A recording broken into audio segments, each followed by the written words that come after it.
Hi, everybody. Thanks for joining us tonight for another at-home author event on Facebook Friday. We're really excited tonight to have Kim Harrison with us. Before we get started, just quick. So I've been at the store for 10 years now.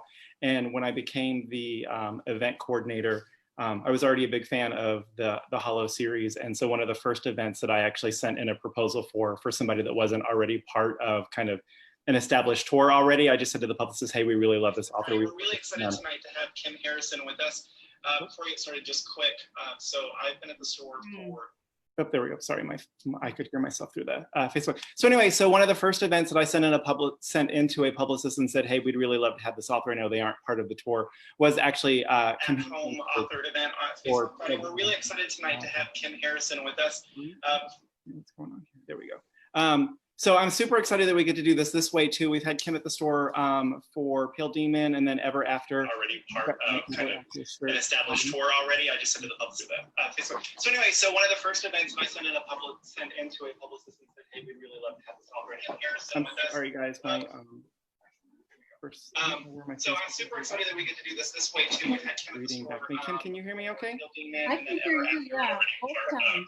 Established tour already. I just hear the echo. So anyway, so one of the first events I sent into a publicist and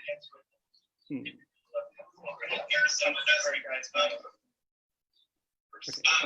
I'm super excited that we get to do this way. So do you potentially super excited that we get to do this way too? Have your phone or your Facebook account?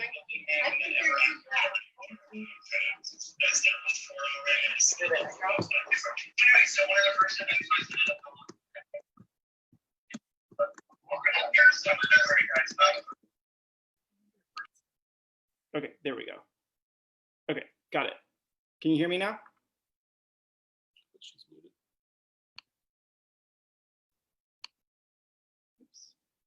There we go. Yeah. Okay, there we go. Okay, I figured out what it was. Okay, we're all set now. Sorry.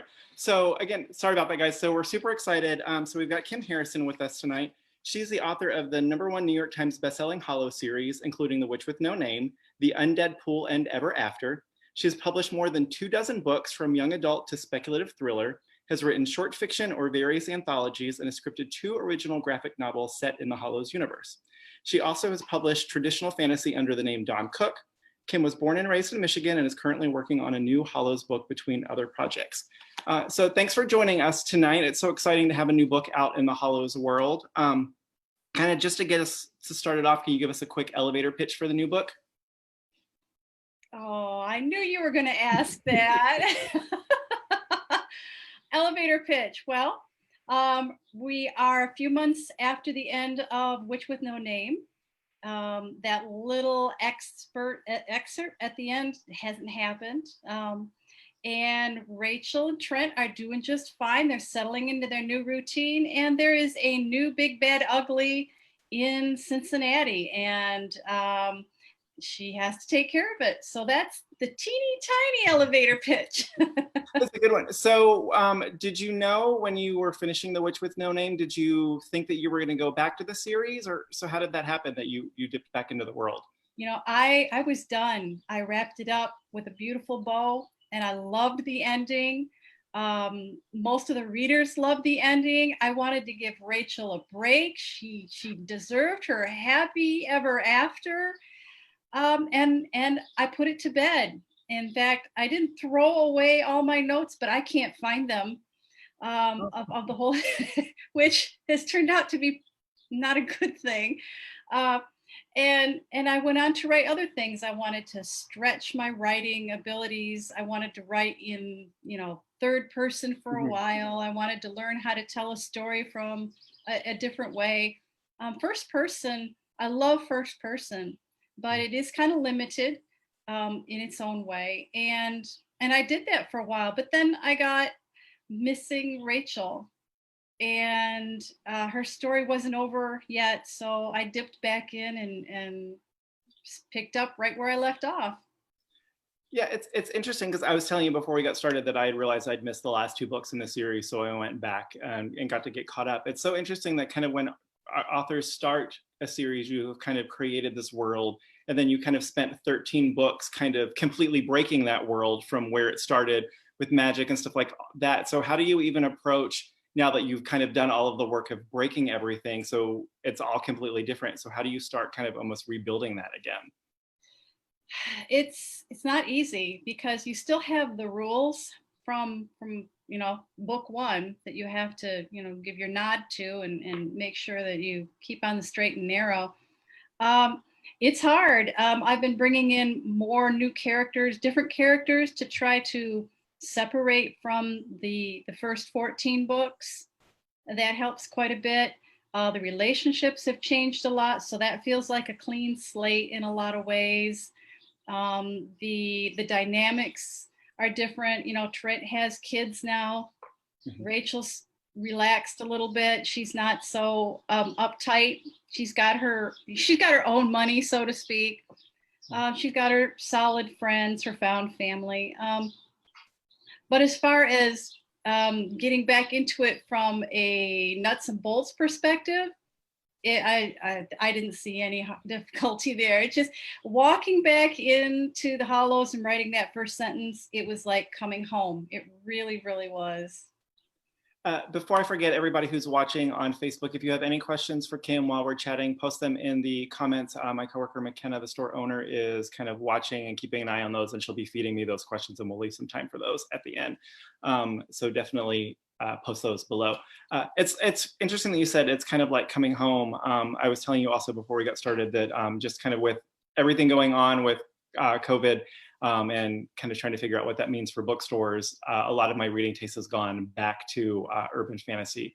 I'm kind of getting to rediscover my love for the genre again, and it really was getting to pick up kind of not only the two previous books, but kind of also this one. It definitely felt like kind of a coming home again too, because with you and Kelly Armstrong, like you guys were like the first two urban fantasy authors that I discovered. So it was really nice to kind of get to spend that time with you again. So why do you think, so you have a new book out in the Hollow series. Melissa Marr just had she self-published a book in her Wicked Lovely series this year. At the end of last year, Kelly Armstrong did like a duology of the werewolf twins from the Otherworld series that are now grown up. What do you think? And now we're actually seeing kind of urban fantasy starting to kind of make a little bit of a comeback too. What do you think it is that's kind of resonating with everybody in the genre again? I think it's comfort reading. I really do. People, they're uptight. At least I'm uptight. I don't like what's going on. And it's easy. It's easy. It's comfortable. It's safe to a certain degree. You can talk about issues that are actually going on around us that we're having to deal with in a safe environment. That with witches and elves and demons, the elves and the demons have been at war. They've enslaved each other. You can talk about it. You can delve into issues in a safe area, and I think that's comfortable for a lot of people. Yeah, I think that's one of the things that I love the most about the genre is that you're able to take these kind of very human problems and then extrapolate them out to very non-human beings like elves and demons, and be able to tell a really human story for people that aren't technically human. Exactly. So one of the things that's challenging about writing a series is, especially as you get kind of later into books, you have to kind of catch people up with what they potentially have missed. And one of the things that I noticed kind of dipping back into the world with the later books was it's not something that you did a lot of in the books. Like it wasn't like I'm going to explain like Quidditch to everybody for like the 47th time. Like you kind of gave everybody enough information to know, like, hey, Rachel had some interaction with this person before, and you can go back and you can read it. So how did you approach dipping back in this time, knowing that you might have to catch people up a little bit more if they hadn't read the series at all? Yes. If you notice, there is like a 3 or 4 or 5 page dossier at the beginning of American Demon that I use to bring readers up to date. It's structured like it's an IS document. I've got a whole world book done like that, so it was real easy for me to just step in and pattern it after things I've done before. It was my editor's idea to write something that was substantial and hefty, and I was at a loss, to tell you the truth, because I'm not comfortable with retelling the story in blocks and chunks. And it wasn't until I said, oh, I'll just write another dossier, and it just flowed. It was so easy because, you know, I've got the pattern down, and it's a fun way to get the information out there, just enough to keep the reader caught up or remind them of what's gone before. But I like the challenge of when you're writing a story in a series, to throw in just what the reader needs to keep the story going. And I imagine it's even trickier for a series like yours, where it's not like kind of the early Dresden books, where like Dresden had like one case that he worked on. Like there's so much stuff that kind of carries from book to book, whether it's, you know, kind of the goddess swirling around Rachel from book to book and stuff like that. So one of the things that I really appreciated was the dossier at the beginning, because like I said, it was like, oh yeah, so just in case you've missed anything, that was a really great way to catch people up. Kind Yeah, of throw it back. you can thank Ann Sowards for that. Ann. So for the magic rituals throughout kind of the whole series, what kind of research process do you do for those? Do you base them on kind of pick and choose from things, or you just kind of all make it up as you go? I make it up as I go. All the spells and charms I've made up, all the techniques I've made up. I will, if I'm developing a new spell, I'll bring out an encyclopedia of magical plants, and I'll see what's good for sleeping, what connects to the moon, that kind of thing, and I'll just throw it all in there. I've never really done any research on magic or Wicca, but when I was growing up, I read a lot of, they call it urban fantasy now, or fantasy. They call it fantasy. And I haven't done my research, but the authors I read when I was growing up had, and it just makes sense. So I kind of cheat. So just sort of osmosis. Yeah, yeah. I would not have guessed that there wasn't, because it all just seems kind of so intentional and so consistent from book to book. I would not have guessed that. I have a scientific background. That's what I went to school for, actually. And it has to make sense to me. So I just draw on my schooling and cause and reaction and mesh it all up together and hope it makes sense. One of the really fun things about American Demon is getting to see, now that like the demons are in our world, getting to see them kind of try to live in our world, whether they're, you know, getting day jobs and trying to kind of exist. It's a really nice way to kind of throw in some humor to kind of balance out sort of the darker parts, which is one of those things that you also do really well throughout the whole series, especially like Jenks with his kind of one-liners here and there. So I don't know where I was going with my thought there. So how much fun was that to kind of figure out like how they were going to incorporate themselves into our world? That was a tough one. It was fun, but they've been, you know, so often, you know, the high and mighty, and now, like you said, they have to take day jobs, and they don't have to, but they are so tired of being on the fringes, of being on the outskirts, of not being accepted, that they're willing to take that all-powerful cloak off and work as a barista, for example, and deal with the public, but they are still all powerful, and I wouldn't get snotty with them, you know. This is one of my favorite moments, when one of them was like drinking coffee and they were like, oh, this tastes so much better when it doesn't have the constant scent of burnt amber around it. My notes here. So one of the things that's also really interesting is, you know, back when you were doing the YA books and you were doing kind of the middle books in the Hollow series, you and Kelly Armstrong and Melissa Marr were off on this kind of Smart Chicks tour. And at that point, like these tours kind of didn't exist. And now when you look, like, you know, HarperCollins Teen has like a new tour every summer or every season for like kind of a group of YA authors. What's it like now, seeing that you guys were kind of part of that early on, to see kind of how that's changed the way that like books are marketed? I think it's very cool. I'm all about the PR. I'm all about trying new things. I'm all about figuring new ways to connect with the readers, and I'm totally on board with that kind of stuff. When it was happening, I didn't realize at the time that this was anything new. I assumed that, oh, I'm just, I'm a cog in the wheels, and I didn't realize that this was new, and that they were trying a whole lot of new things. I feel honored that they gave me the chance to do it, and it was a lot of fun. It really was. I'd never been on a group tour before. It's it's different. It's very different from a solo tour.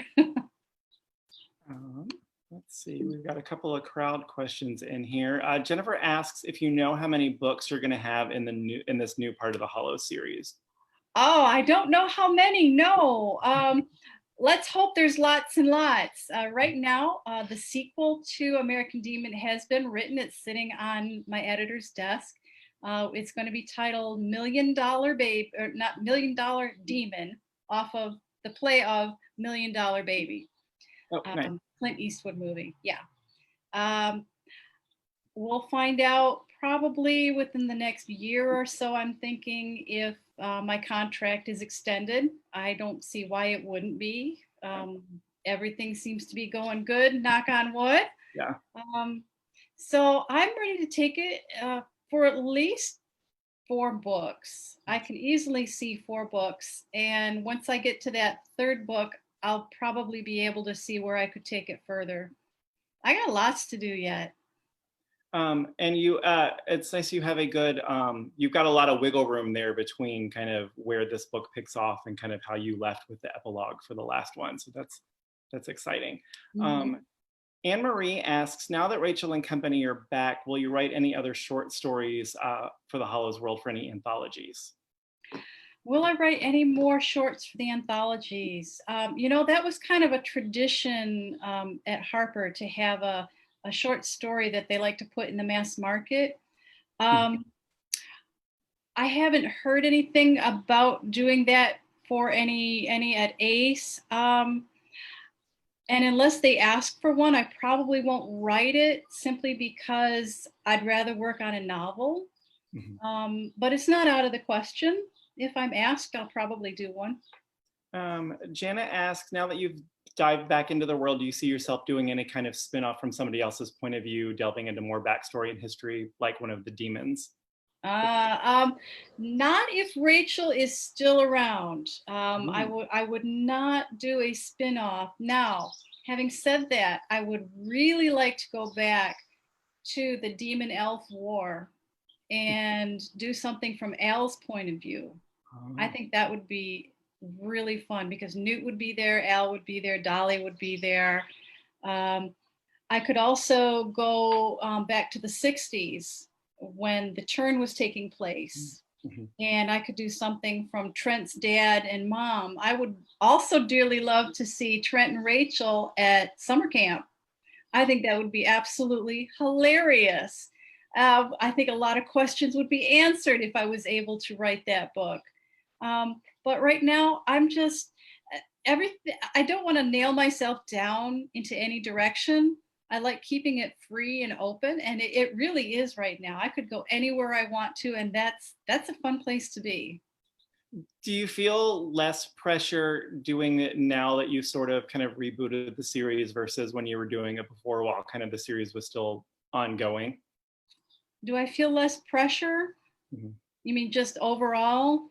Yeah, just with the books and being able to kind of tell the story you want now that you're kind of stressing over. I feel less pressure, I think, because I've been at it for a while. Mm-hmm. I don't think my stress level comes from rebooting the series and that sort of thing. I'm just very comfortable as an author where I am at, and having seen your career kind of tank, it puts a different perspective on your work.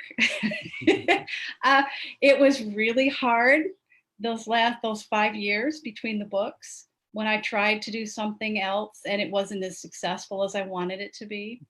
But it gave me a lot of strength, and I like where I'm at, and I like what I'm doing, and I learned a lot from it. And I think it makes me a better author. Let's see. So Jody asks, where are Belle and her kin hiding out? Belle and her kin. Belle was the fairy that got de-winged during the battle when Madalena died. They're at Trent's house. They're in Trent's conservatory. That's where they are hiding out. Melissa asks, if you could, would you be interested in turning the series into a TV series or movie? Oh, I wondered if that one would come up. I would be very interested. Yes. We had a brush with that with Sony, and they went a different direction. Well, they went with the arrow instead, the green arrow. And then we had another brush. I had somebody work at trying to sell it. They did a script and they tried to push it for a while, and that one didn't go very well. I haven't seen anybody handle the characters with the care and respect that I'm really attracted to.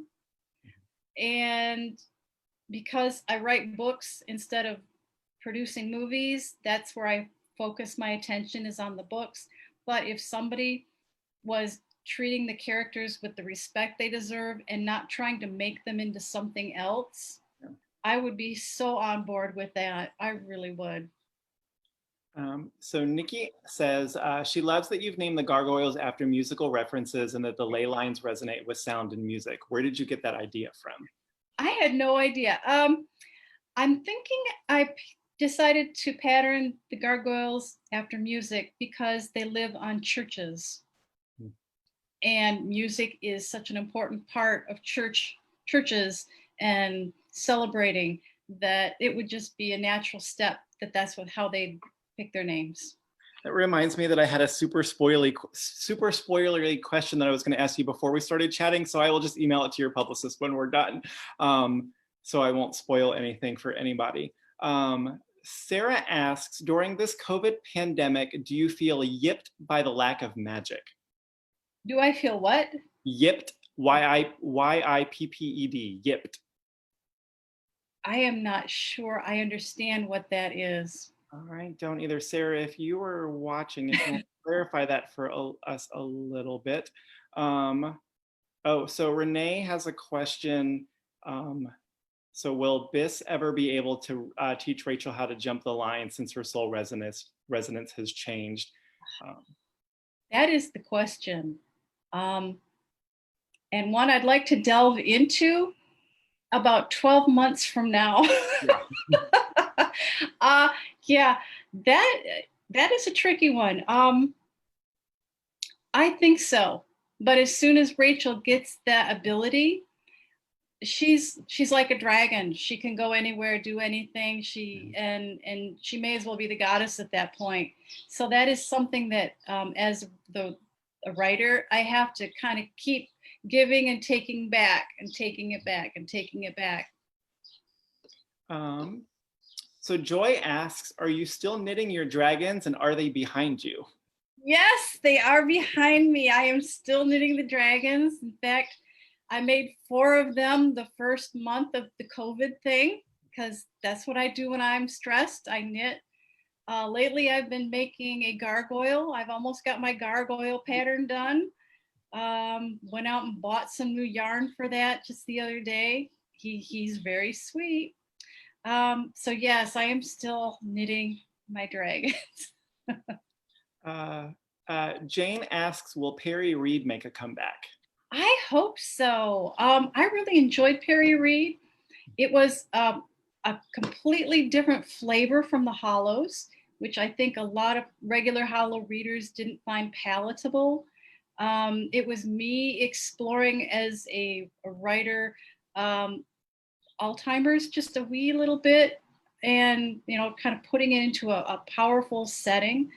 The third book, which I've titled The Agent, is actually written, but the series was orphaned, and at this point, if I get it published, it's going to have to be self-publishing. Let's see. Rune asks, Jenks, Tink-isms, how were they born? Yeah, Jinx's little wisecracks. That's me being a smart aleck. Um, I have a very nasty temper and a very nasty mouth, and it comes out with Jinx. And I temper a little bit by swearing at Disney instead of swearing at something else. Yeah, I figured, what would a pixie be most angry about? And it's probably that Tinkerbell came out of the closet first. And Saroon also wants to know, will Keesley make an appearance again? I hope that we see Keesley again. Keesley was the old man who lived across the street. He vanished when Rachel figured out who he was. And because he still had the IS death threat hanging over him, he kind of vanished. I didn't need him anymore. You know, to be perfectly honest, I didn't need him. And so I kind of got rid of him. But it'd be nice to see him again. I agree. He's got a lot he could bring to the table. So Sarah has clarified. She was wondering if, so now that we're dealing with all this COVID thing, much kind of like The Turn, are you disappointed in the lack of magic come from it? Okay, now I get it. Yeah. Yeah, well, I'll be honest with you. We're having pizza tonight and we make it from scratch. And when we cut open that tomato today, it was, all the seeds had sprouted and were green and were growing in it. And it was the most ugly thing I've ever seen. And I'm thinking, oh gosh, it's starting. And I threw the tomato away. Yeah, I'm waiting for the witches and vampires to come out and save us. They haven't yet, but I'm watching my neighbors pretty close. Yeah. One of my favorite things when I worked at Borders, because I was at Borders for a long time before I was at Murder by the Book, was and not that long after I discovered the series, there was that whole period where like there was tomatoes had E. coli or something. So every like fast food restaurant you went to, they had signs that were like tomatoes are only by request. So we put up like an end cap in the store with all of the books, and it was like, you know, tomatoes are banned in this world too. So I am definitely disappointed in the lack of magic in the world now post Corona. Jessica asked, I'm interested in this too. Do you have any plans for doing any Hollows merchandise? Hollows merchandise. You know what? We kind of played with that for a while when the series was young. And when it took off, when the series took off, we had to drop it because we like to do it ourselves. Tim and me like to do it ourselves. We like that hands-on. We like to make sure that if somebody buys something, that they get it. And if we have someone else do it, we kind of lose that control. And you guys are my readers, and I don't want you to be unhappy. And there's too much potential there that you're not going to be happy if something doesn't, you know, get to you in time, or it gets there broken. So we haven't been doing any merchandise. We do the freebies every year. We do the t-shirts. We didn't do them this year, and I don't know if we're ever going to do the t-shirts again because of the COVID. You have a t-shirt, we got to have a family photo, and I don't think we can do that anymore until we have a vaccine.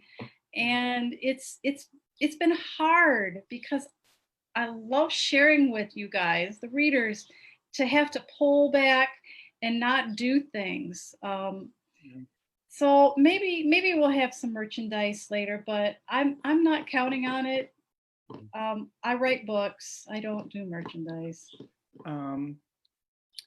Sarah asks, did you surprise yourself with how Al and the demons developed throughout the series? I did. The demons development was a surprise. I let it happen naturally.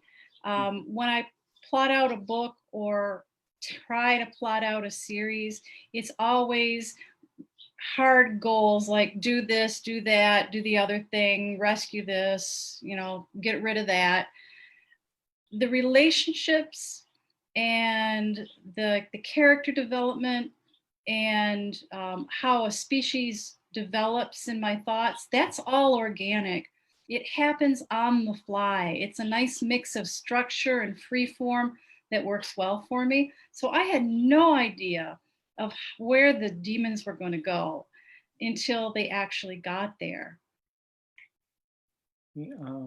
Sorry, my cat is sitting right here, and I was waiting to see whether she was going to climb on the keyboard or You know, not. I've been seeing the tail go by behind you. They're just wandering around all over the place. So Anne asks, how did Trent and Quinn get together? And I wanted to mention one of the things that I really liked about this book too is you get kind of that little glimpse into like kind of Trent's past as they're trying to figure out. So how did they get together? Yeah. If you go to the Turn book, that is where Trent's dad and Quinn meet. And Quinn works for Trent's, okay, there's too many Trents in this sentence. Quinn works for Trent's family. And that's how they meet. And so Quinn helped raise Trent. So does that kind of answer the question there? Yeah. And I also wanted to mention, guys, Kim has been kind enough to offer to sign personalized book plates for us. So if you've not ordered your copy of American Demon, you can visit us at murderbooks.com and order a copy there. We're going to get her the list sent on Monday. So get your orders in over the weekend if you want your book plate personalized. And we'll be getting those. She's got them, or they're on the way to her. So she'll get those signed and sent back to us. So you can order there. Shayla asks, do you still have the big tour bus? Do I still have the big tour bus? The big tour bus, the ones for the operator tour? Yeah. Oh no. No, but I enjoyed that bus tour so much. Tim and we've kind of gotten a taste for the RV living, and we do have a bus. It's not like that bus, it's an RV bus. We've since started going to Tucson for the winter. Oh, don't knock that one down, baby.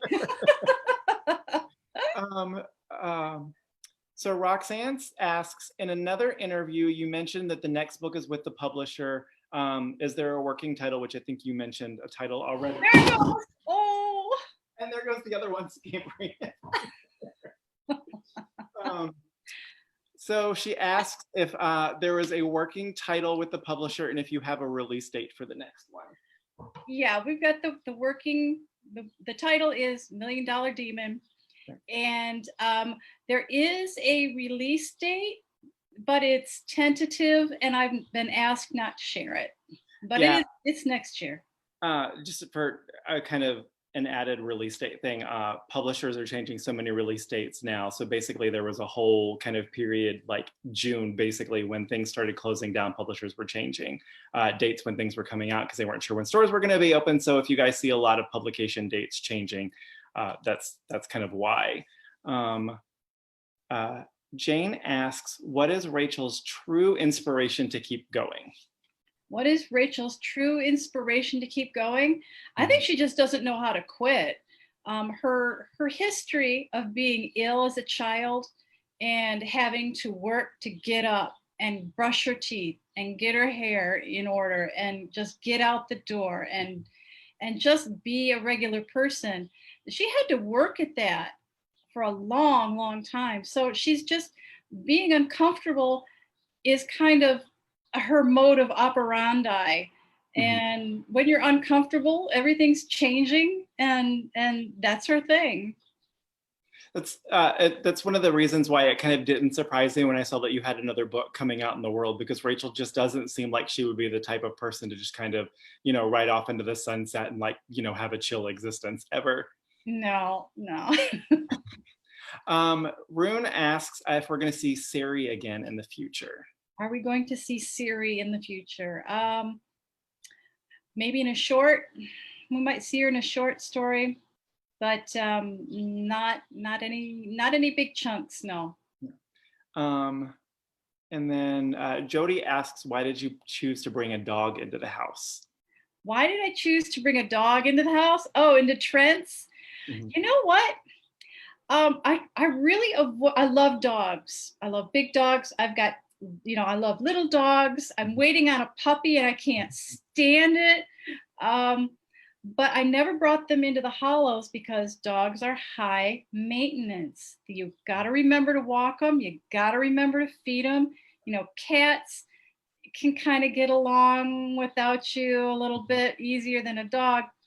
But I figured, you know, Trent could probably handle a dog. He's got staff.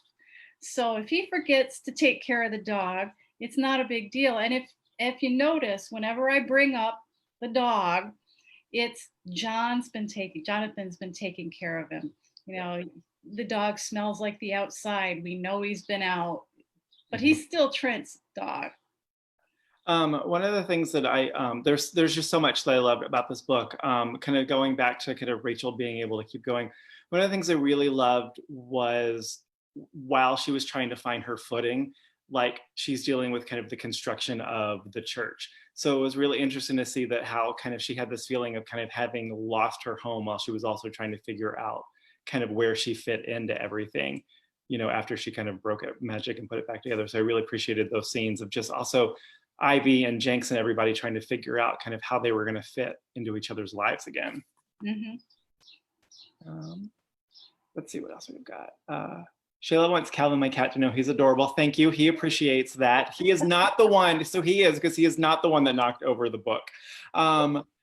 Nick wants to know, other than Rachel, who is your favorite character? Who's my favorite character? Well, Jinx is up there, but I think my favorite character at this moment is Al. Al he sees so much. He sees the past, he sees the future because history repeats itself. He knows what's going on. He's got a lot of prejudices that he's got to work through. He's still growing majorly as a character, and he doesn't want to grow. And so there's a lot of push and pull and stress there, but I feel for the guy. I really do. He's got this heart of gold, sort of, and he's my favorite. If I could, you know, just do a short, it would probably be in his voice. Because he's clever, he's smart, he's needy, he's angsty, and he wears a green top hat. I mean, what more do you want? I think he also, you know, his character being, like you said, kind of having that sort of reluctant heart, kind of just always sets up these kind of the best unexpected moments between him and Rachel too, that they're always just a treat when you find one of those in one of the books. Speaking of Al, so where'd it go? Jana wanted to know if he is ever going to remember his true form. I hope so. I'm kind of working out what it really was myself, and as soon as I know what it was, then he'll probably remember it too. But it's probably not going to be anything like you might imagine. They have some really odd beginnings. And Chrissy wants to know if we are ever going to see Rachel's brother make another appearance. Robbie. Oh, I would like to see Robbie when we need some more family drama. It'll be Robbie who brings it. Rachel's mom is kind of in a happy place right now, and her dad's in a happy place. Well, her real dad, her birth dad's in a happy place, and Robbie's the only family she's got left besides that. So if there is trouble, it's going to come from Robbie. Robbie, if I remember correctly, he's married to a woman who was doing a study on if you can do black magic and still be moral. So that could definitely come into play.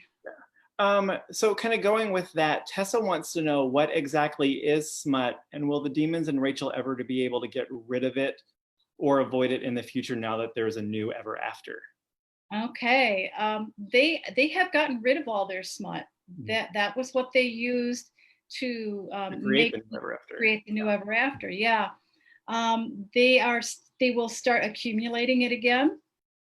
Because it is in balance. It's a promise to repay. It's when you throw the universe out of alignment, something's got to shift, cause and reaction. But it won't be as bad, I don't think, because they're only dealing with 1 or 2 years right now instead of thousands.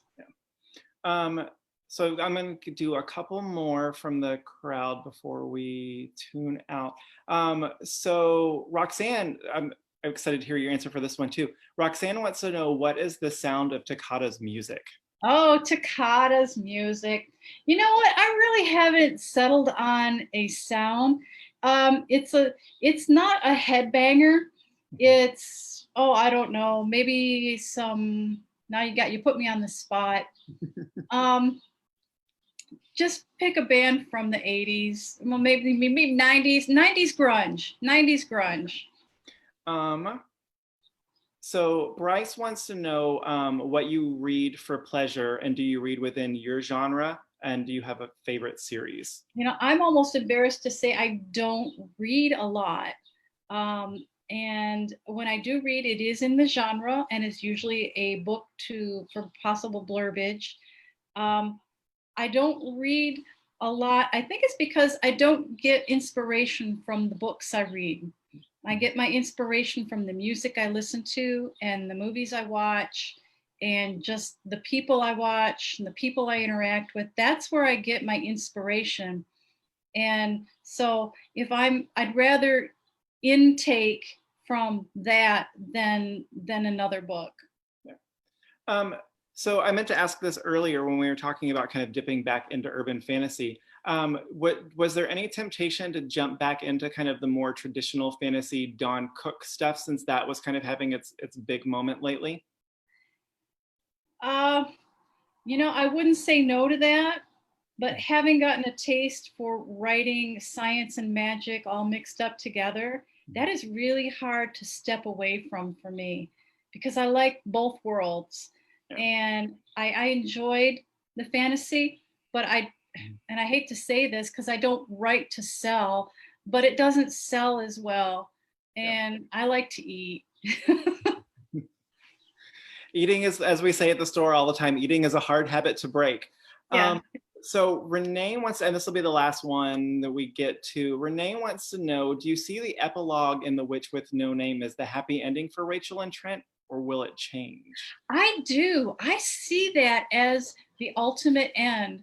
And I've gotten a couple complaints that, oh, I don't like how she handled this. You know, it's cheating. And it's like, look, a dream is never a dream in the Hollows.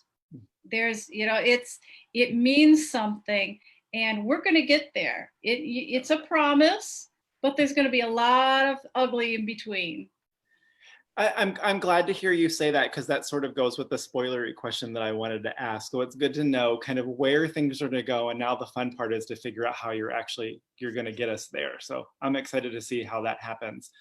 Thank you again so much for joining us tonight. If you guys are just tuning in, we have been talking with Kim Harrison about her new book, American Demon, that just came out Tuesday.